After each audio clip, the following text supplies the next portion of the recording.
Assalamualaikum warahmatullahi wabarakatuh. Halo semuanya. Saya Afriana Puspitasari. Di sini saya akan menjelaskan implementasi hubungan sosial industri PT Sariguna Primatirta atau Pabrik Cleo di Dander, Kabupaten Bojonegoro. PT Sariguna Primatirta Tbk adalah sebuah perusahaan yang bergerak di bidang produksi minuman, yaitu air minum dalam kemasan. Perusahaan ini telah berdiri sejak tahun 2003. Produk air minum dalam kemasan hasil produksi perusahaan ini disebut Cleo.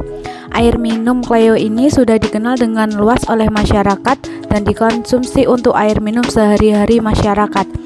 Perusahaan ini telah tersebar di berbagai daerah di Indonesia, salah satunya ini terdapat di Kabupaten Bojonegoro. Kantor produksi cabang Bojonegoro didirikan pada tahun 2014. Kantor cabang produksi ini memiliki kurang lebih sekitar 200 karyawan dengan berbagai posisi masing-masing.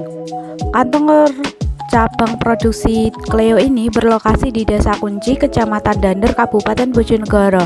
Lokasi ini dinilai strategis karena letaknya dekat dengan sumber mata air yang akan dilakukan proses produksi, sehingga dapat mempermudah dalam melakukan proses produksi.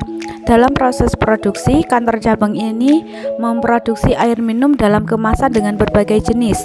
Terdapat jenis air galon 19 liter, cup 120 ml, cup 220 ml, botol 550 ml, dan botol 1,5 liter. Untuk penjelasan yang pertama, saya akan menjelaskan pada bagian metode social mapping. Pada metode social mapping ini, saya akan melakukan pemetaan mengenai alur pola relasi yang dialami oleh karyawan selama dalam proses bekerja. Saya akan menceritakan bagaimana relasi yang dilakukan oleh karyawan sehari-hari dalam pekerjaannya. Menurut informan satu saya yang bernama Pramono Aji, mula-mula ia berangkat dari rumah pukul 6.45 dan akan sampai di tempat bekerja pada pukul 6.55. Sampai tempat kerja di gerbang depan akan bertemu dengan satpam dan melakukan absen masuk, kemudian melakukan pekerjaan bertemu dengan teman-teman kerja yaitu Yanu, Alim, dan sebagainya. Selama kerja, informan melakukan pekerjaan menyusun galon kosong untuk diproduksi. Pada pukul 12 akan melakukan istirahat selama 1 jam untuk mencari makan di warung sekitar pabrik. Kemudian pukul 1 kembali bekerja dan pulang pada pukul 3 sore.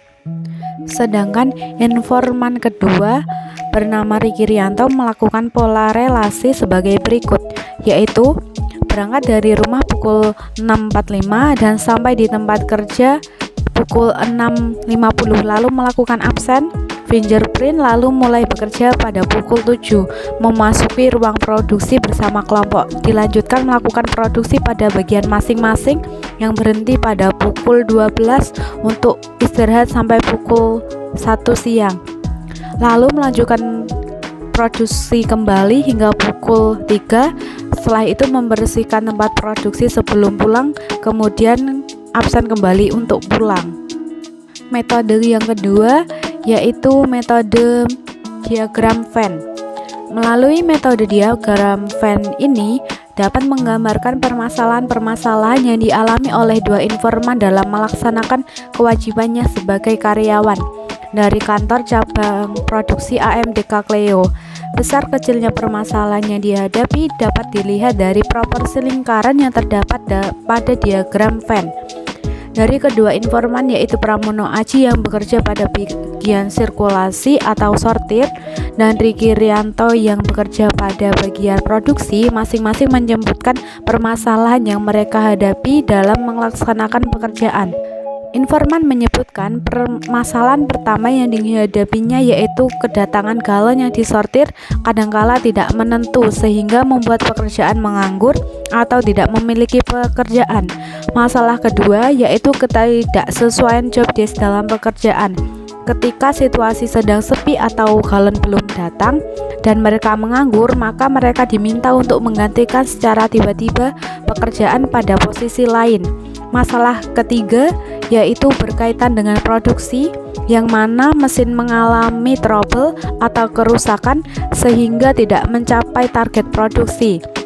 Atau kadang pula saat terdapat teman yang tidak masuk, maka pekerjaan akan lebih berat karena harus tetap mencapai target produksi dengan jumlah tenaga kerja yang terbatas. Para pekerja pada bagian produksi harus mencapai target produksi yang telah ditentukan oleh perusahaan bagaimanapun keadaannya, dan hal tersebut merupakan hal yang menjadi permasalahan bagi karyawan apabila terjadi kerusakan mesin atau kekurangan anggota produksi. Pada bagian ketiga yaitu terdapat metode food basket. Pada metode food basket akan diketahui pola konsumsi seorang informan. Pada metode ini saya akan melakukan analisis kebutuhan sehari-hari yang diperlukan informan dalam pekerjaan dan kebutuhan yang dibutuhkan dalam rumah tangga. Saya akan menggali kebutuhan sehari-hari yang dibutuhkan oleh informan. Kemudian setelah menggali kebutuhan sehari-hari mereka, saya akan mengelompokkan kebutuhan informan ke dalam dua kelompok kebutuhan. Kebutuhan pertama yaitu kebutuhan domestik, yaitu kebutuhan rumah tangga informan. Kedua yaitu kebutuhan profesi, yaitu kebutuhan yang diperlukan informan dalam melakukan pekerjaannya. Dalam pekerjaan ini, kedua informan saya mengatakan bahwa untuk memenuhi kebutuhan konsumsi dalam kegiatan bekerja, keduanya tidak memperoleh dari perusahaan baik bentuk tunjangan maupun gaji ataupun dalam bentuk makanan. Informan Pramono Aji menyebutkan beberapa kebutuhan profesi yang dibutuhkan dalam melakukan pekerjaan yaitu berupa transportasi, BBM, dan membeli makanan. Kebutuhan rumah tangga sendiri tergolong sedikit, yaitu karena informan belum menikah dan masih tinggal bersama orang tuanya, maka kebutuhan rumah tangga yaitu memberikan uang nafkah kepada orang tua, kuota internet, dan hiburan. Sedangkan informan Riki menyebutkan beberapa kebutuhan profesi yang dibutuhkannya yaitu transportasi, BBM, dan untuk membeli makan.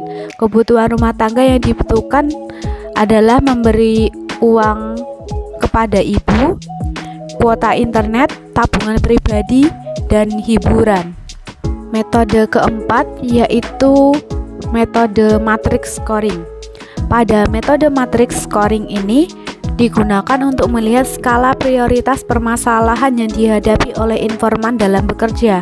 Pada metode ini, informan akan memberikan rating atau nilai terhadap permasalahan yang dihadapinya. Biasanya akan disimbolkan dalam bentuk bintang dalam tabel permasalahan. Berdasarkan penilaian masalah tersebut akan ditentukan penyelesaian masalah dari permasalahan tersebut. Masalah dengan rating tertinggi yaitu target produksi yang mendapatkan rating 4. Bagi informan Riki, target produksi merupakan masalah pokok yang harus mereka tangani terlebih dahulu. Karena dalam melakukan sebuah produksi harus mencapai target yang telah ditentukan. Oleh karena itu, untuk mencapai target produksi, para pekerja biasanya melakukan lembur atau jam kerja tambahan. Masalah kedua yaitu pekerjaan tidak sesuai job desk dengan rating 3. Masalah ini menjadi masalah penting kedua karena kadangkala waktu sepi, bagian sirkulasi mereka akan dipindah untuk membantu pada bagian lain. Informan beranggapan hal ini tidak sesuai dengan job desk mereka dan merugikan mereka. Solusi dari permasalahan ini biasanya mereka melakukan proses terhadap bagian pengawasan. Masalah ketiga yaitu keterlambatan galon yang mendapat rating 2.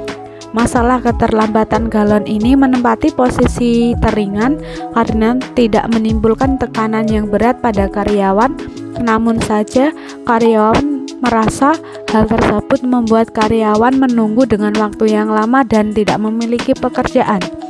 Solusi untuk permasalahan ini, karyawan mengajukan penentuan jam pukul berapa galon sudah harus sampai di pabrik agar mereka dapat melakukan pekerjaannya dengan tepat waktu. Pada bagian terakhir ini terdapat analisis SWOT terdiri dari strength, weakness, opportunity, dan threats. Nah, itu dia penjelasan mengenai implementasi hubungan sosial industri PT Sarigurna Primatirta Tbk. Nah, sudah jelas bukan? Mungkin itu saja yang bisa saya sampaikan. Apabila terdapat kesalahan dalam penelitian, mohon maaf sebesar-besarnya. Sekian dari saya. Wassalamualaikum warahmatullahi wabarakatuh.